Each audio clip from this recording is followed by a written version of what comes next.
Hello friends, welcome back to our channel. ഇന്നത്തെ നമ്മുടെ recipe എന്ന് പറയുന്നത് വളരെ എളുപ്പത്തിൽ ഉണ്ടാക്കാൻ പറ്റുന്ന നല്ല ടേസ്റ്റി ആയിട്ടുള്ള ഒരു ടൊമാറ്റോ റൈസ് ആണ്. അപ്പോൾ കുട്ടികൾക്ക് ലഞ്ച് ബോക്സിൽ കൊടുത്തുവിടാൻ പറ്റുന്ന നല്ലൊരു റെസിപ്പിയാണ് ഈ ഒരു ടൊമാറ്റോ റൈസ്. അതുപോലെ തന്നെ കഴിക്കാനായിട്ട് പ്രത്യേകിച്ച് കറികളൊന്നും ഇല്ലയെന്നുണ്ടെങ്കിലും നമുക്ക് പെട്ടെന്ന് തട്ടിക്കൂട്ടി ഉണ്ടാക്കാൻ പറ്റുന്ന ഒരു റൈസ് കൂടിയാണത്. നല്ല ടേസ്റ്റാണ് കഴിക്കാനായിട്ട്. അപ്പോൾ വളരെ ടേസ്റ്റി ആയിട്ടുള്ള ഈ ഒരു ടൊമാറ്റോ റൈസ് എങ്ങനെ ഉണ്ടാക്കുന്നതെന്ന് കണ്ടുനോക്കാം. അതിന് മുമ്പായിട്ട് എപ്പോഴും പറയുന്ന പോലെ തന്നെ നമ്മുടെ ഈ ഒരു ചാനൽ ആദ്യമായിട്ട് കാണുന്ന ഏതെങ്കിലും കൂട്ടുകാരുണ്ടെങ്കിൽ ഒന്ന് സബ്സ്ക്രൈബ് ചെയ്തിട്ടൊന്ന് സപ്പോർട്ട് ചെയ്യണേ. അപ്പോൾ ഇനി ഒട്ടും സമയം കളയാതെ നമുക്ക് റൈസ് ഉണ്ടാക്കി തുടങ്ങാം. അപ്പോൾ അതിനായിട്ട് ആദ്യം ഒരു പാൻ അടുപ്പത്തേക്ക് വെച്ചിട്ടുണ്ട്. ഇനി ഇതിലേക്ക് 1 ടീസ്പൂൺ അളവിൽ നെയ്യാണ് ചേർത്ത് കൊടുക്കുന്നത്. നെയ്യുടെ ഫ്ലേവർ ഒട്ടും ഇഷ്ടമില്ലാത്തവർക്ക് നമുക്കിതിന് പകരം ഓയിൽ ചേർക്കാം. റിഫൈൻഡ് ഓയിലോ വെളിച്ചെണ്ണ എന്ത് വേണമെങ്കിലും ചേർക്കാം. ഇനി ഇതിലേക്ക് ചെറിയൊരു കഷ്ണം കറുവപ്പട്ട, 2 ഏലക്ക, ഒരു 3 ഗ്രാമ്പു, അതുപോലെ തന്നെ ഒരു വലിയൊരു ബേ ലീഫ് മുറിച്ചിട്ട് കൊടുക്കുന്നുണ്ട്. ഇനി നമുക്ക് നന്നായി വഴറ്റിയെടുക്കണം. ഇതിൻ്റെ കൂടെ തന്നെ ഒരു 1/2 ടീസ്പൂൺ അളവിൽ പെരുംജീരകം കൂടെ ചേർക്കുകയാണെങ്കിൽ കുറച്ചുകൂടെ നല്ലതായിരിക്കും. ഇനി നമുക്കിതെല്ലാം കൂടെ ഈ നെയ്യിലിട്ട് നന്നായിട്ടൊന്ന് മൂപ്പിച്ചെടുക്കണം. അതിനുശേഷം ഇതിലേക്ക് ചേർത്ത് കൊടുക്കേണ്ടത് സവാളയാണ്. അപ്പോൾ അത്യാവശ്യം വലുപ്പമുള്ളൊരു സവാള നല്ല ചെറുതായിട്ടൊന്ന് അരിഞ്ഞെടുത്തിട്ടുള്ളതാണ് ചേർത്ത് കൊടുക്കുന്നത്. അതിൻ്റെ കൂടെ തന്നെ നമുക്ക് ഇതിലേക്ക് ആവശ്യത്തിനുള്ള ഉപ്പും കൂടെ ചേർക്കാം. അപ്പോൾ ഉപ്പും കൂടി ഇട്ടിട്ട് സവാള വഴറ്റുകയാണെന്നുണ്ടെങ്കിൽ സവാള പെട്ടെന്ന് തന്നെ നന്നായിട്ട് വഴന്ന് കിട്ടും. അതുപോലെ നമ്മളിത് വഴറ്റുമ്പോൾ നല്ല ബ്രൗൺ കളർ ആവണ വരെ വഴറ്റേണ്ട ആവശ്യമൊന്നുമില്ല. ആ ഒരു സവാള ഒന്ന് വാടി വന്നാൽ മതി. വാടി വരുന്ന ഈ ഒരു സ്റ്റേജ് എത്തുമ്പോൾ നമുക്കിതിലേക്ക് എരിവിനായിട്ട് 2 പച്ചമുളക് ചേർത്ത് കൊടുക്കുന്നുണ്ട്. അപ്പോൾ നമ്മൾ ഇതിനകത്ത് മുളക് പൊടി വളരെ കുറച്ച് മാത്രമേ ചേർക്കുന്നുള്ളൂ. അപ്പോൾ അതുകൊണ്ടാണ് 2 പച്ചമുളക് ചേർക്കുന്നത്. ഇനി പച്ചമുളകും കൂടിയിട്ടൊന്ന് വഴറ്റിയതിന് ശേഷം 1 ടീസ്പൂൺ അളവിൽ ഇഞ്ചിയും വെളുത്തുള്ളിയും പേസ്റ്റാണ് ചേർത്ത് കൊടുക്കുന്നത്. ഇനി നമുക്ക് ഇതും കൂടി ഇട്ട് നന്നായിട്ടൊന്ന് വഴറ്റിയെടുക്കണം. അപ്പോൾ ഇതിൻ്റെയൊക്കെ പച്ചമുളക് ഒന്ന് മാറുന്ന വരെ വഴറ്റി കൊടുക്കണം. അപ്പോൾ വളരെ കുറച്ച് ക്വാണ്ടിറ്റി ഉള്ളൂ, അതുകൊണ്ട് പെട്ടെന്ന് തന്നെ നന്നായിട്ടൊന്ന് മൂത്ത് വന്നോളും. ഇത് നന്നായിട്ട് മൂത്ത് വന്നിട്ടുണ്ട്. ഇനി നമുക്കിതിലേക്ക് കുറച്ച് പൊടികളാണ് ചേർത്ത് കൊടുക്കേണ്ടത്. അപ്പോൾ ഫ്ലെയിം ഒന്നുമില്ലെങ്കിൽ ലോയിലേക്ക് വെക്കുക, അല്ലാന്നുണ്ടെങ്കിൽ ഓഫ് ചെയ്ത് വെക്കാം. അതിനുശേഷം ഇതിലേക്ക് ഒരു 3/4 ടീസ്പൂൺ അളവിൽ മുളക് പൊടി ചേർക്കുന്നുണ്ട്. കാശ്മീരി മുളക് പൊടിയാണ് ചേർത്തിരിക്കുന്നത്. അതുപോലെ തന്നെ 1 ടീസ്പൂൺ മല്ലിപ്പൊടി ചേർത്ത് കൊടുക്കുന്നുണ്ട്. കൂടെ തന്നെ ഒരു 1/4 ടീസ്പൂൺ മഞ്ഞൾപ്പൊടിയും ഒരു 1/2 ടീസ്പൂൺ അളവിൽ ഗരം മസാലയും ചേർത്ത് കൊടുക്കുന്നുണ്ട്. അപ്പോൾ പൊടികളായിട്ട് ഇത്ര മാത്രമേ ചേർക്കുന്നുള്ളൂ. അപ്പോൾ ഞാൻ നേരത്തെ പറഞ്ഞു 2 പച്ചമുളക് ഇട്ടുകൊണ്ടാണ് മുളക് പൊടി വളരെ കുറച്ച് ചേർത്തിരിക്കുന്നത്. ഇനി പച്ചമുളക് ഇടുന്നില്ല എന്നുണ്ടെങ്കിൽ നമുക്കൊരു 1.5 ടീസ്പൂൺ വരെയൊക്കെ തന്നെ മുളക് പൊടി ചേർത്ത് കൊടുക്കാം. ഇനി ആ ഒരു പൊടികളുടെയും കൂടെ പച്ചമണം മാറുന്നവരെ നമുക്കിതൊന്ന് വഴറ്റിയെടുക്കണം. അതിനുശേഷം ഇനി ഇതിലേക്ക് തക്കാളിയാണ് ചേർത്ത് കൊടുക്കേണ്ടത്. അപ്പോൾ ആദ്യം ഞാനിവിടെ ഒരു 2 തക്കാളി എടുത്തിട്ടുണ്ട്. നല്ല പഴുത്ത തക്കാളിയാണ് എടുത്തിരിക്കുന്നത്. അത് ഇതുപോലെ ചെറിയ ക്യൂബ്സ് ആയിട്ടൊന്ന് കട്ട് ചെയ്ത് ഇട്ട് കൊടുക്കുന്നുണ്ട്. ഇനി നമുക്ക് ഈ തക്കാളി നന്നായിട്ടൊന്ന് വഴറ്റിയെടുക്കണം. അപ്പോൾ ലോ ഫ്ലെയിമിൽ വെച്ചിട്ടാണ് ഞാനിപ്പോൾ ഈ ഒരു തക്കാളി ഒന്ന് വഴറ്റിയെടുക്കുന്നത്. അപ്പോൾ ഈ തക്കാളി ഒന്ന് വഴന്നു വരുന്ന സമയം കൊണ്ട് നമുക്ക് ഇനിയൊരു തക്കാളിയും കൂടി എടുക്കാം. നല്ല പഴുത്ത തക്കാളി തന്നെയാണ് എടുത്തിരിക്കുന്നത്. അത് നന്നായിട്ടൊന്ന് കട്ട് ചെയ്തതിന് ശേഷം ഒരു മിക്സിയുടെ ജാറിലേക്ക് ഇട്ട് കൊടുത്തിട്ട് നല്ല പേസ്റ്റ് പോലെ ഒന്ന് അരച്ചെടുക്കാം. അപ്പോൾ ടോട്ടലി നമ്മൾ ഈ ഒരു റൈസ് ഉണ്ടാക്കാനായിട്ട് 3 തക്കാളിയാണ് എടുത്തിരിക്കുന്നത്. 2 എണ്ണം നമ്മൾ മുറിച്ച് വഴറ്റാനായിട്ട് ഇട്ടു. അതുപോലെ തന്നെ 1 എണ്ണം നല്ല പേസ്റ്റ് പോലെ ഒന്ന് അരച്ചെടുക്കാനും എടുക്കുന്നുണ്ട്.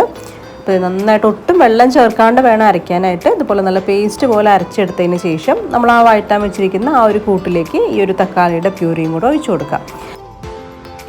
ഇനി നമുക്കിതെല്ലാം കൂടെ നന്നായിട്ടൊന്ന് മിക്സ് ചെയ്തെടുക്കാം.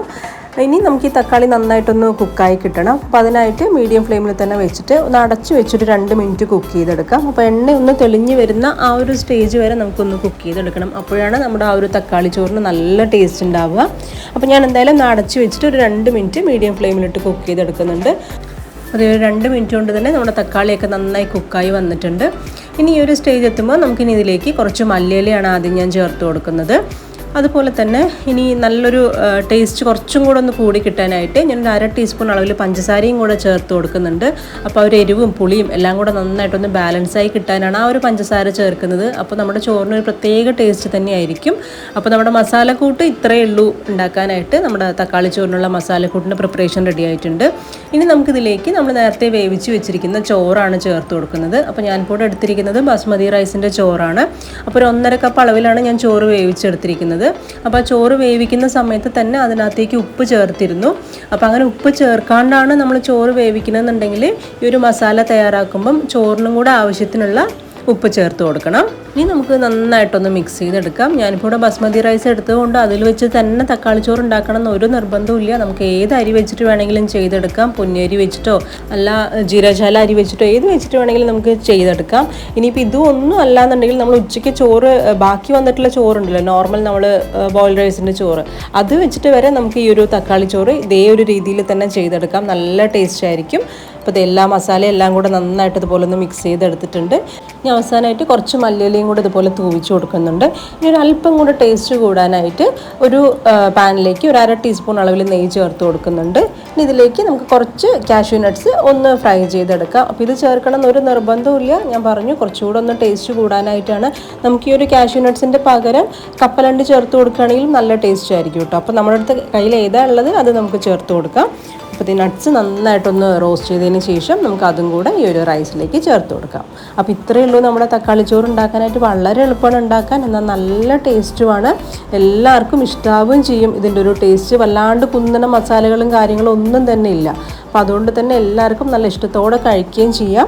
പിന്നെ നമ്മൾ ആ ഒരു തക്കാളി അരച്ച് ചേർത്ത് കൊടുത്തുകൊണ്ട് തന്നെ കുറച്ചുകൂടെ ആ ഒരു തക്കാളിയുടെ ഫ്ലേവർ ചോറിലേക്ക് നന്നായിട്ട് പിടിച്ച് കിട്ടിയിട്ടുണ്ടാവും. അതുപോലെ തന്നെ ഇത് കുട്ടികൾക്കൊക്കെ തന്നെ ടിഫിൻ ബോക്സിൽ കൊടുത്തു വിടാൻ പറ്റുന്ന നല്ലൊരു റെസിപ്പി കൂടിയാണ്. വളരെ പെട്ടെന്ന് ഉണ്ടാക്കിയെടുക്കാൻ പറ്റും. നമുക്ക് തലേന്ന് രാത്രിയൊക്കെ തന്നെ ചോറുണ്ടാക്കി ഫ്രിഡ്ജിൽ വെക്കുകയാണെങ്കിൽ രാവിലെ പെട്ടെന്ന് ഇതൊന്ന് സോട്ട് ചെയ്തെടുത്തിട്ട് ആക്കി കൊടുക്കേണ്ട കാര്യമേ ഉള്ളൂ. അതുപോലെ തന്നെ കറി വയ്ക്കാൻ മടിയൊക്കെ പിടിച്ചിരിക്കുന്ന സമയത്ത് നമുക്ക് വളരെ പെട്ടെന്ന് ഉണ്ടാക്കിയെടുക്കാൻ പറ്റുന്ന ഒരു റൈസ് കൂടിയാണിത്. നമ്മൾ നോർമലി ബിരിയാണിയൊക്കെ ഉണ്ടാക്കുന്ന അത്രയും ടൈമിൻ്റെ ഒന്നും ആവശ്യമില്ല, എന്നാൽ അതിനേക്കാളും കുറച്ചുകൂടെ ടേസ്റ്റ് കൂടുതലായിട്ടാണ് എനിക്ക് തോന്നുന്നത്. അത്രയും നല്ലൊരു റൈസ് തന്നെയാണിത്. അതുപോലെ ഇത് കഴിക്കാനായിട്ട് പ്രത്യേകിച്ച് കറികളുടെ ഒന്നും ആവശ്യമില്ല. ജസ്റ്റ് ഒരു സാലഡും ഒരു അച്ചാറും ഉണ്ടെങ്കിൽ അടിപൊളിയായി. ഇതിപ്പോൾ ഈ അച്ചാർ ഞാൻ അന്ന് റെസിപ്പി പോസ്റ്റ് ചെയ്തിരുന്നു, വളരെ പെട്ടെന്ന് ഉണ്ടാക്കാൻ പറ്റുന്നൊരു മാങ്ങച്ചാർ എന്ന് പറഞ്ഞിട്ട്. അതിപ്പോൾ ഇത് ഉണ്ടാക്കിയിട്ട് 1.5 മാസത്തോളമായി. അച്ചാർ കേടായിട്ടേ ഇല്ല, എത്രയും ദിവസം ഇപ്പോഴും നല്ല ഫ്രഷ് ആയിട്ട് തന്നെ ഇരിക്കുന്നത്. അപ്പോൾ എല്ലാവർക്കും ഈ ഒരു ടൊമാറ്റോ റൈസിൻ്റെ റെസിപ്പി ഇഷ്ടമായിട്ടുണ്ടാവുമെന്ന് വിചാരിക്കുന്നു. ഇഷ്ടമായിട്ടുണ്ടെങ്കിൽ നമ്മുടെ വീഡിയോ ഒന്ന് ലൈക്ക് ചെയ്യുക. അതിനുശേഷം നിങ്ങളുടെ അഭിപ്രായങ്ങൾ കമൻറ്റ് ബോക്സിലൂടെ ഒന്ന് അറിയിക്കുകയും കൂടെ വേണേ. പിന്നെ പറ്റുമെങ്കിൽ ഫ്രണ്ട്സിനും ഫാമിലിക്കും ഒക്കെ തന്നെ ഈ ഒരു റെസിപ്പി ഷെയറും കൂടെ ചെയ്ത് കൊടുക്കണേ. അപ്പോൾ നമുക്ക് വീണ്ടും നല്ലൊരു റെസിപ്പി ആയിട്ട് കാണാം. എല്ലാവർക്കും ബൈ.